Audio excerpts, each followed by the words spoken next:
ওয়াশিংটনে নতুন রাজনৈতিক ঝড়, বিরুদ্ধে সংবেদনশীল তথ্য ফাঁসের অভিযোগ, পরিবারের 2 সদস্যদের সঙ্গে সরকারি গোপন তথ্য ভাগ করে নেওয়ার অভিযোগে বিচার বিভাগের তদন্তে অভিযুক্ত হয়েছেন সাবেক জাতীয় নিরাপত্তা উপদেষ্টা জন বোল্টন। এ ঘটনার পর সাংবাদিকদের মুখোমুখি হয়ে প্রেসিডেন্ট ডোনাল্ড ট্রাম্পের কড়া মন্তব্য, বোল্টন একজন খারাপ মানুষ। তবে বোল্টনের দাবি, তিনি কোনো আইন ভঙ্গ করেননি, বরং ট্রাম্পের ক্ষমতার অপব্যবহার প্রকাশ করতেই এই লড়াইয়ে নেমেছেন।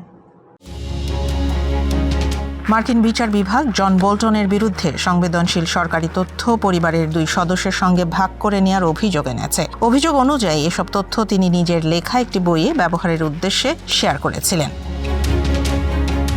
ট্রাম্প বলেন তিনি মামলার বিস্তারিত জানেন না, তবে বোল্টনকে খারাপ ব্যক্তি হিসেবেই মনে করেন। সাম্প্রতিক সপ্তাহগুলোতে ট্রাম্প প্রশাসনের সমালোচকদের বিরুদ্ধে এটি বিচার বিভাগের 3য় মামলা। এক বিবৃতিতে বোল্টন বলেছেন তিনি আইনি লড়াইয়ের মাধ্যমে নিজের বৈধ কর্মকাণ্ডের পক্ষে দাঁড়াবেন এবং প্রেসিডেন্টের ক্ষমতার অপব্যবহার উন্মোচন করবেন। তার আইনজীবী অ্যাবে লয়েল জানান, বোল্টন কোনো তথ্য অবৈধভাবে শেয়ার বা সংরক্ষণ করেননি। জন বোল্টনের বিরুদ্ধে এই অভিযোগ মার্কিন রাজনীতিতে নতুন বিতর্কের জন্ম দিয়েছে, যা ট্রাম্প প্রশাসনের সমালোচকদের প্রতি সরকারের অবস্থান নিয়ে আবারও প্রশ্ন তুলেছে।